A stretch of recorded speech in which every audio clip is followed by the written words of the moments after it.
More than 50 years ago, longtime derivatives industry leader Bill Brodsky got his first taste of trading on the floor of the New York Stock Exchange. We were clerks. We made $1 an hour. We were the lowest form of life that existed. And there was a whole group of us. We were all basically high school or early college students. And we worked on the floor, and that was a big, big deal if you lived in the New York area. And what I'll call got me the bug of the excitement of walking on the trading floor and hearing the noise and understanding the fact that this was global finance being played out right on that spot. And then I had another group of summer jobs. And again, my dad was not only my mentor in terms of my career, but also guided me in terms of different jobs. So, for example, some people get a summer job and they like it and they'll go back to the same place. He wanted me to have different experiences every summer. So I worked in different brokerage firms. But not only did I work in different brokerage firms, I had different areas of the firm. So I was learning different aspects of the business. So my first job was on the floor of the exchange. My next one was up in a trading room, sending orders to the floor. And then my last summer job was in the internal audit department of a brokerage firm. So seeing the back office, which was interesting. So I was getting what you might call a survey of lots of different aspects of the business. Until the start of CBOE, options were really the backwater of Wall Street. I mean, it was a niche, if that much. It was a small part. It was called the put and call business. And then I went to work at the brokerage firm where my dad was, which was kind of a risky thing because the firm had had some bad experiences with nepotism, and yet some of his partners knew me because I had spent these summers on Wall Street. So they said, no, we're going to waive the nepotism rule, and we want Bill to come and work there. And so that was I started in August of '68, which is right after I graduated from law school. And I was in the legal and compliance area, but because of the nature of the firm that wasn't so big, I learned lots of things about how the whole firm operated. Sometime in 1972, there were these guys who came from Chicago with this crazy idea that they were going to create an exchange to trade options. And they were going to the firms on Wall Street to try to get them to buy a seat on the exchange. And of course, it was CBOE. And it hadn't started yet, and our traders understood enough about options that they thought that it would be worthwhile to take a risk to buy that $10,000 seat and become a member of the CBOE. I had to buy the seat not for myself, unfortunately, but for the firm, and I had to do all the paperwork. But in doing the paperwork, one of the things you had to do is you had to qualify the firm and have an officer take a test. So I was the lowest level of officer at the firm, but high enough to take the test. So they made me take the test. So there was a whole new set of rules that the SEC made CBOE create, even though options have been trading for over 100 years in the U.S. So coincidentally, in 1973, the stock market was in very bad shape. It was one of the worst years. It was like 2008-09. It was a very bad period. And I went home to my wife, and we had, at that point, 2 little kids. And I said to her, you better tighten your belt because this is going to be a very bad year. So she said, well, if that's true, then why don't you do something that at least you'll have something to show for your career. If it's not that we're going to have any money, at least do something that'll help your career. I go, I don't know what you mean. She says, well, I don't know. Why don't you write an article about something that will advance your reputation, if not your wallet? And so through this conversation, I decided to write an article about the CBOE's rules. And quite frankly, the article's now on the wall because who would have thought, A, that I'd ever live in Chicago, or B, that I'd end up being chairman of the exchange that I was taking this test for. People and firms were joining CBOE. The article itself became a resource to the firms because no one knew how to comply with the rules. So I became a quasi-expert on CBOE, and happily what I did when I wrote the articles, I knew that I didn't know it that well, that I went to the CBOE, which was, again, this tiny little new exchange, and I had their lawyers review the article. So at least I knew that the article was accurate. The American Stock Exchange was watching what was going on in Chicago, and they decided they wanted to get into the option business. And they go, wait a minute, you knew something about options. So very early on in my career at the American Stock Exchange, that I got involved helping them become the first exchange in the world other than CBOE to get into options. And that was where I really started getting heavily involved with options, helping them get into the option business. And then within 2 years, they asked me to head the option business. And through that, I went on the board of the Option Clearing Corp, which was in Chicago. And I would start traveling to Chicago every other month for board meetings. So my love affair with options really started when CBOE was just before it was born, and then started traveling to Chicago and becoming intrigued with the creativity of the people in Chicago and also the openness of the community, which I felt was very different than New York. And by coming to Chicago on a periodic basis and meeting people from the trading community in Chicago on the board, primarily senior people from the Board of Trade who helped create the CBOE. And so I would sometimes come to the meeting early, and I remember vividly the first time they took me to the floor of the Board of Trade. And it was a life-changing experience. It was so big and powerful. But I had no exposure to the CME in my early days of being on the Option Clearing Corp. It wasn't until March of 1982 when a headhunter called. And I was at the AMEX. I was now number 3 at the exchange. I was head of the trading floor operations. I was head of options. I was doing a lot of different things, but had no exposure to the CME because all my exposure to the CBOE was related to the fact that they were founded by the Board of Trade. So the people I saw were either Board of Trade people or pure CBOE people. And then the headhunter from the CME called and said, we want to talk to you about coming and working at an exchange in Chicago. And I remember at the time saying, well, I know the CBOE and I know the Board of Trade. What else is there? Because the CME had not gotten involved with stock index futures yet, which would have been something that I would have known about. The reason they came to me is they had just signed the contract with Standard & Poor's and wanted someone from Wall Street who understood the stock market and who understood options because they were getting permission later that year to trade options on futures. So the two things that I had at the Amex is what they were looking for.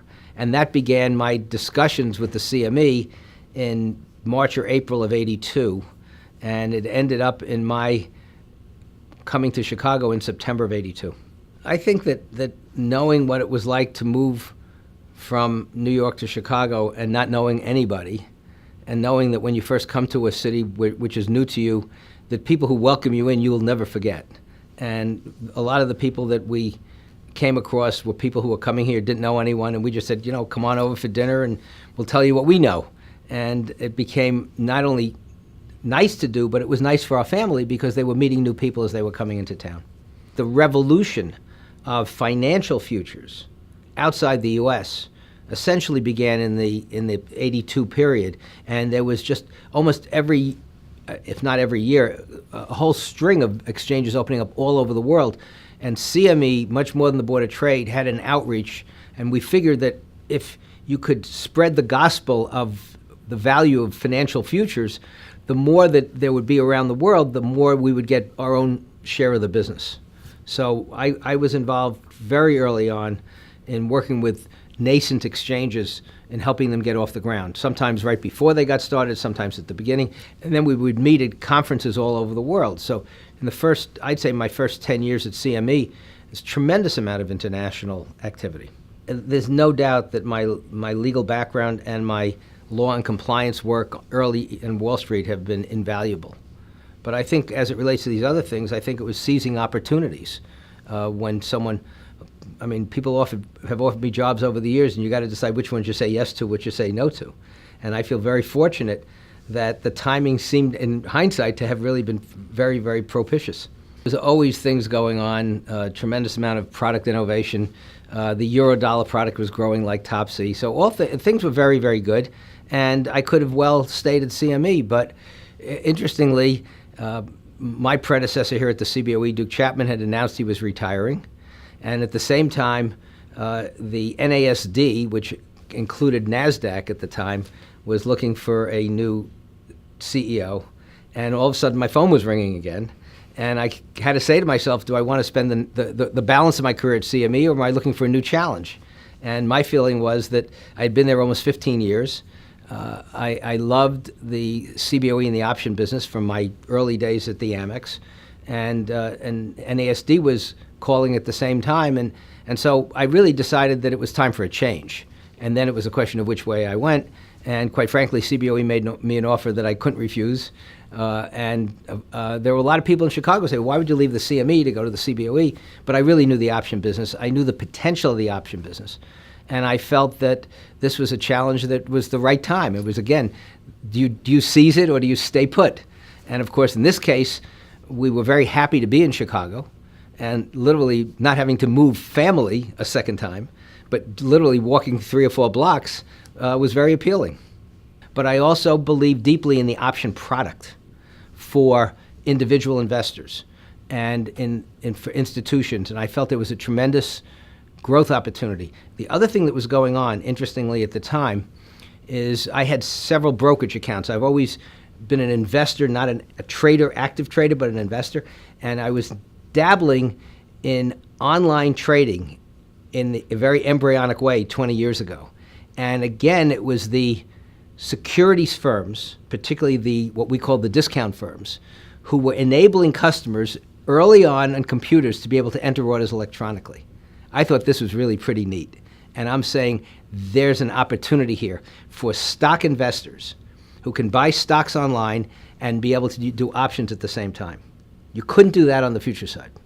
When I came to the CBOE, CBOE had exclusive listings in 27 of the 30 Dow stocks. Exclusive, no multiple listing. CBOE was the juggernaut in options. CBOE was trading the S&P 100 that they had invented, OEX. There must have been 300 people in the pit. They had gotten a license from Standard & Poor's to trade the S&P 500. CBOE had a great future. And it had this Options Institute, which was the leader in options education. And then, of course, what happened is the Justice Department came after us and said, you guys should not have 27 sole listings. We think we should be breaking up this monopoly. So we had some very difficult times, including a consent decree from the Justice Department. And then another exchange decided to be created who wanted to trade options electronically. And CBOE had some electronics, but it was very hard to get the floor to embrace that because CBOE was CBOE. They thought people would come to CBOE because of who we were and not recognize, as goes on today in online retailing, that if you don't adjust to where the world is, you're going to get left behind. So my biggest challenge in the early 2000s was how do we automate the floor when the floor who controlled the votes didn't want to automate. The biggest challenge we had was taking the open outcry system and be able to be competitive with exchanges that didn't have an open outcry system and automate that floor. And that was probably one of my 2 most difficult challenges here. When the Chicago Board of Trade created the CBOE, beginning in the late 60s and what opened in 1973, there was no concept of equity in exchanges. So when the Board of Trade members authorized the spending of the millions of dollars it took to develop CBOE and go through the torturous process of getting it approved by the SEC, they said, what's our payoff? We're the venture capitalists. How do we get a payoff? And so at the time, the Board of Trade members and the Board of Trade were so afraid of the SEC, they did not want to own the CBOE.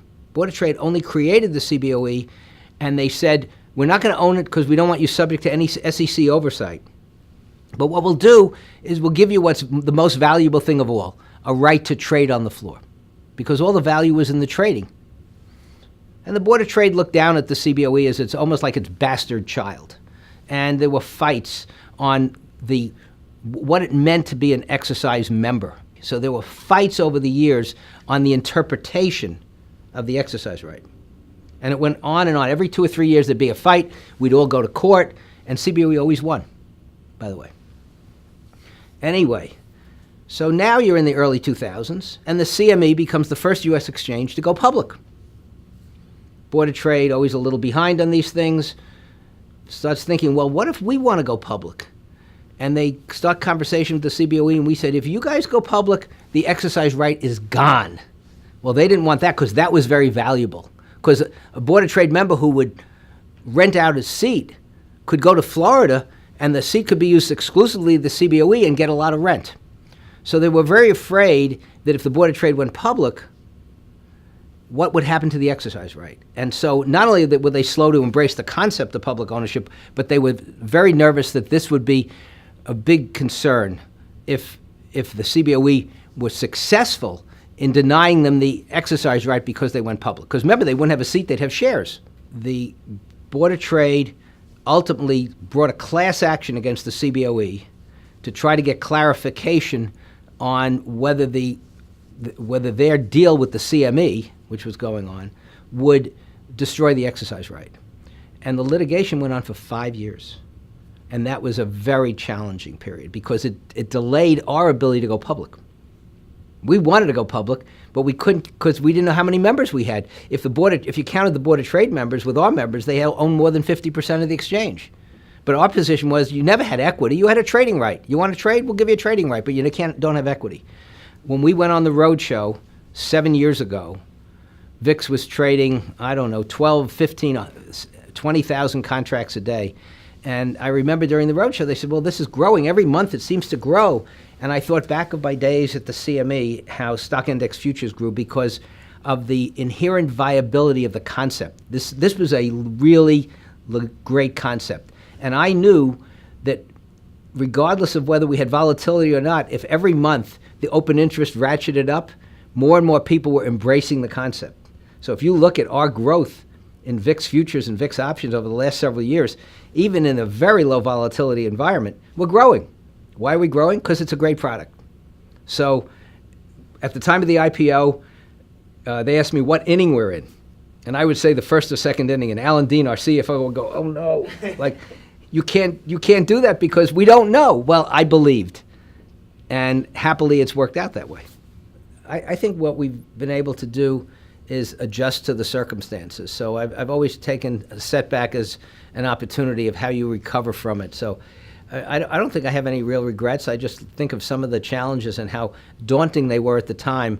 And now you look back and you tend to forget how really difficult it was. And look, we've had lawsuits and we've had challenges and issues. And at the time they were like overwhelming. And you look back now and we overcame them in every case. But it takes a lot of work. I would say that I've been particularly fortunate here at CBOE to have an incredible team of people who worked as a team. It was never about one person. And one of the great things that I'm looking at now as this BATS deal is coming to fruition is how fortunate we were to have such a loyal group of people who've had tenure that far exceeds my own. And how you don't see that at companies these days, whether it's exchanges or otherwise. And maybe it's because CBOE started 44 years ago, and a lot of the people that are now leaving were kids. And it was just a new, exciting thing. And guess what? They stayed. I never remember a time with all the difficulties we've had where anyone ever yelled or raised their voice at each other. And that's very unusual. And I never thought about it until now, reflecting back. That doesn't mean we didn't have raised voices when we had issues with the traders and the membership. I'm talking about within the management group. So we've really been able to transition in a very seamless fashion in very dramatic ways.